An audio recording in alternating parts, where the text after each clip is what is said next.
Hey John, what's that? Hey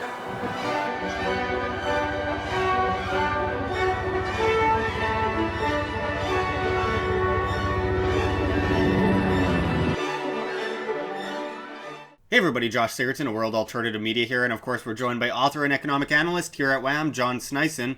And today we are going to talk about helicopter money. Lo and behold, it's something that we've seen for a while, we've heard about for a while, but it's really being pushed to the forefront these days. John, can you go into this? Well, helicopter money in its basis is basically the central bank dropping money into your bank account. That's as easy as it is. There's no need to really elaborate too much on it, but I am going to, because it has actually an historical background of the central bankers, and I'll go a little bit further back into it after I gone into some of the views and so on of these people, and then I'm going to tell you what I think about helicopter money. Mm-hmm. Now, I'm going to look at helicopter money, and actually one of the founders of helicopter money that was promoting it a lot, and this is actually right around when the crisis was, when they actually exited the gold-backed US dollar and went over to a fiat currency, a complete paper, non-backed currency. Now, the idea was actually made popular by Milton Friedman in 1969. He is a famous economist. Everybody's heard of him, that knows a little bit about economics. But it was also reinforced in today's times by Mr. Ben Helicopter Bernanke, as I like to call him. Mm-hmm. And the idea is, if you have an issues with growth and so on, what you want to do is you want to, throw money into the markets and have people using it, not through quantitative easing, buying up terrible debt and so on, but actually through a drop of money right into your bank account. Now, I'm going to read a quote here by Milton Friedman. It says, let us suppose now that one day a helicopter fly over this community and drops an additional $1,000 in bills from the sky, which is of course hastily collected by members of the community. Let us suppose further that everyone is convinced that this is a unique event and will never be repeated. Cost of holding money rather than actual policy proposal. The concept has since then been increasingly discussed by economists as a serious alternative to monetary policy instrument such as quantitative easing.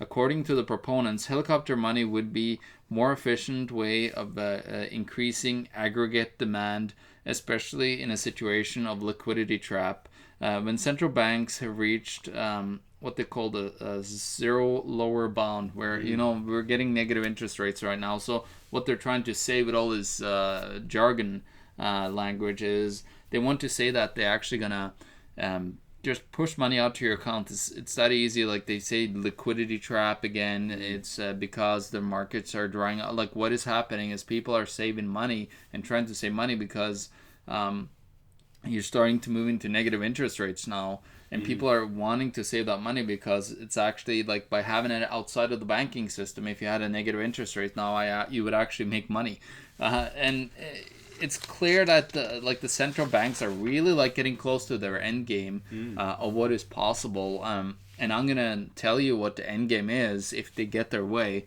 I'll go into that right away. Now, there's several people that have been talking about this, and I'm gonna talk a little bit about some policies that was put forward and in place that was kind of like a helicopter drop of money, and it was like in the universal tax rebate to all households was financed by a central bank in Australia, the central bank in Australia in 2009, or the United States with the Economic Stimulus Act of 2008, where they use tax rebates that explains why some consider helicopter money as a fiscal stimulus as opposed to a monetary policy tool, because that was one side of it where they actually gave you they first stole your money and then they said, we'll give you some money back. Mm-hmm. So you feel better, but they still stole that money from you initially.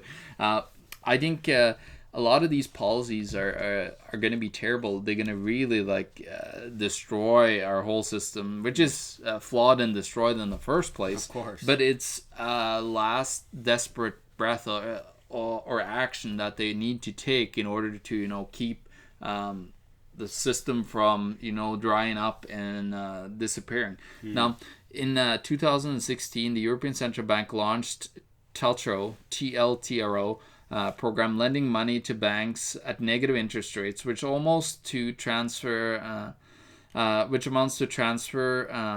banks. Also, the use of different interest rates on tiered reserve to support commercial banks' profitability in the face of negative interest rates open up another source of helicopter drop, albeit intermediated banks. So they drop this money into the banks, of course, with their TLTRO system with the negative interest rates and so on. And they're giving, of course, the bankers all this free money currently, and also some corporations have access to it. But what this free money is going to do over time, yeah, exactly. Nothing is free. There's nothing like a free lunch, guys, and we gotta have to understand that. Now, I'm gonna tell you who these guys that believe that this is a fantastic idea. It's almost like listening to the Assemblée in France when they put out stupid ideas to increase the money supply in order to keep the bubble going. Back when the assignat in the French Revolution got created because of the depreciation of the assignat's value, and they just continue to throw out money there. These are the same guys that are doing this today, the same belief systems. Yeah. And of course, Ben Bernanke is, the big guy behind it now. He's traveling around actually to central banks all over the place to try to promote this idea of helicopter money. And then, of course, the chief economist, Willem Buter of Citigroup, the Financial Times chief commentator Martin Wolf, Oxford economist John Millenbauer, Simon Van Lewis, economist, and economist Steve Keen, the political economist Mark Blythe of Brown University, Berkeley economics professor and former Treasury advisor Brad DeLong, UCLA economics professor Robert Farmer, American macro hedge fund manager Ray Dalio, Irish economist and fund manager Eric Longran, and Anatol Kaletsky. I just want to make one correction there. It was Simon Wren Lewis, not Seaman Wren Lewis, though you could consider him a form of seaman anyway, but go on. Go ahead. Yeah, sorry about that, guys. Now, of course, Bill Gross has also talked about this because this will benefit him as being a bond trader heavily, because you need that free money out there in order for his bonds not to collapse, and they will not be able to pay. Of course, there's people that are saying that this is a stupid, terrible idea, and it's just going to completely eviscerate the economy. And I actually follow, and this is the guy that actually warned about the crisis in 2008, Raghuram Rajan. He used to be one of the head economists at the IMF at the time in 2008. And of course, Otmar Ising in the ECB. He's a former chief economist there. He has, been against it and written a paper that highly critiquing it. Now, all these guys, I just want to mention their names because what there are, there's the people that are the supporters that have the most terrible idea since the last collapse of a currency. And then there is, people that actually are saying, listen, this is the most stupidest idea you've come up with so far. And it's not going to work. It's just going to create more and more inflation. And things are just... They believe that this free helicopter drop of money is just going to grow the economy. That's what they really believe in, because they believe that an input, they're looking at, all these equations and there's the variables in there, but they actually have them as constants. Like human behavior is a constant. No, it's not. It's definitely a variable. You can't have that as a constant in an equation. So of course, they believe that we can think we know human behavior, and then our equation would give us a Nobel financial prize, Nobel economics prize, but it's not.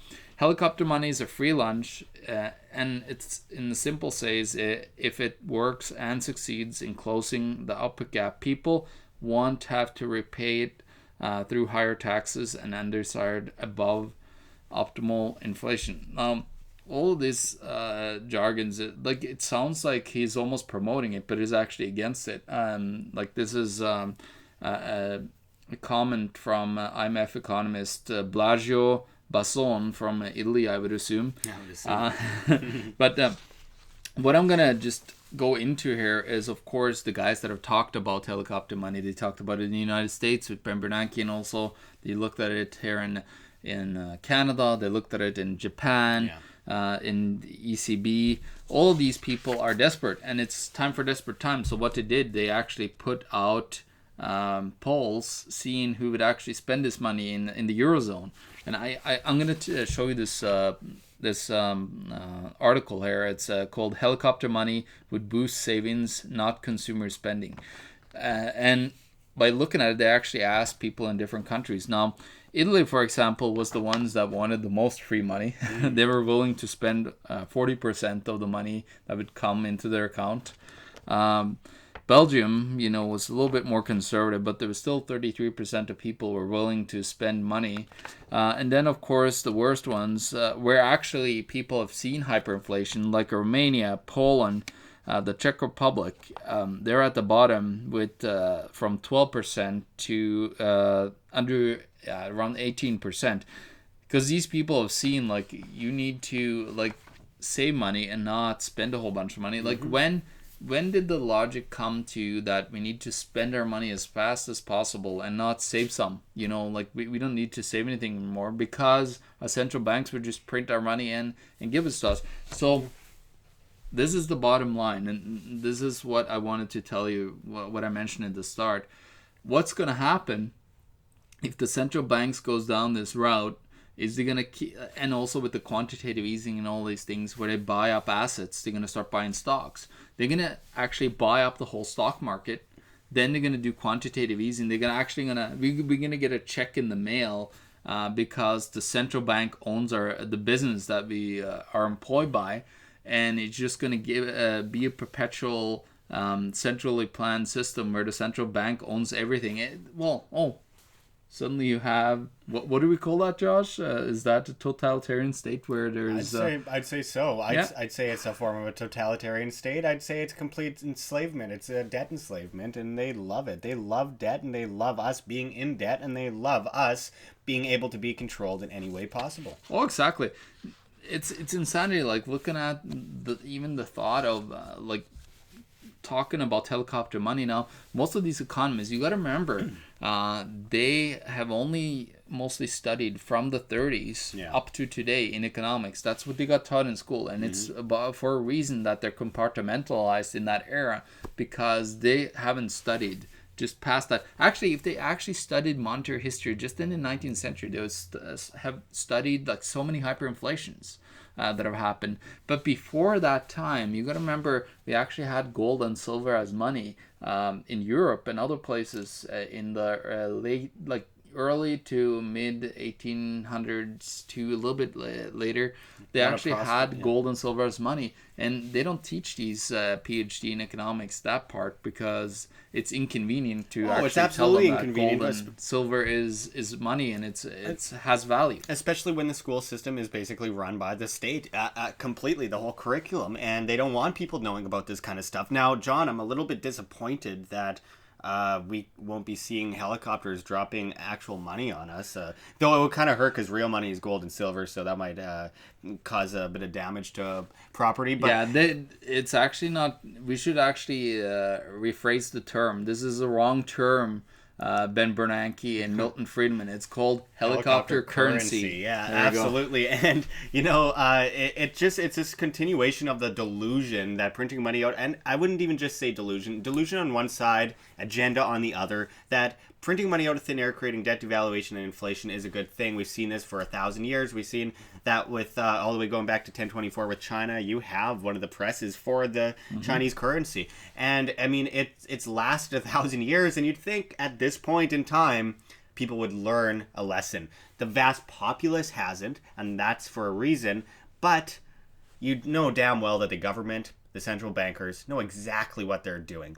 It's time to stop giving them the benefit of the doubt on this. They're not stupid. They're very smart. I think they some just are know. stupid. Well, yeah, I'm sure they're, the understudies and that kind of stuff. But I think that it's quite clear that they know what they're doing because it lands us into servitude to them. I mean, once we are pushed into this desperation of we need food, we need, to be able to afford living expenses, and we are pushed to that gutter, we go begging the government to help us. And that works perfectly for them. And then, this idea that just solving all the problems by printing it, you cause inflation. The more you print, the more you inflate. It's so simple. And if only the vast populace understood this, we would have I'm not saying necessarily riots, but people would have torches out at Capitol Hill. They'd have torches out at the Federal Reserve. They'd be standing in protest and demanding an end to this insanity because this is absolute fraud and this is control of us, the people. Yeah. And with Halloween approaching, guys, I highly suggest that all of you start trying to look like Ben Bernanke and me. Yeah, a little bit short on the hairline. And then you go out and you bring a whole bunch of fake paper into a bag and you start throwing that around and say, I'm a central banker. Yeah. And it's horror. Like, seeing that is real horror to me. Maybe not to most people, but it should be a way to dress up during Halloween. On Halloween, if you're a woman, if you want to dress as Janet Yellen, just go to the store and find an average witch costume. I'm sure it'll look just like her anyway. So anyway, we'll just cut it off there. We've got lots more coming to you, folks. Stay tuned. Check the links below. Facebook, of course, Twitter. Join us over there. And, of course, donate at our GoFundMe and Patreon. We can't do it without you, good people. We do everything for free, and any donation is very much appreciated. And we will be back at you with much more. And just wait, we've got some good stuff planned, folks. So this is Josh Sigurdson, John Sneisen, signing out from World Alternative Media. Find the truth, be the change.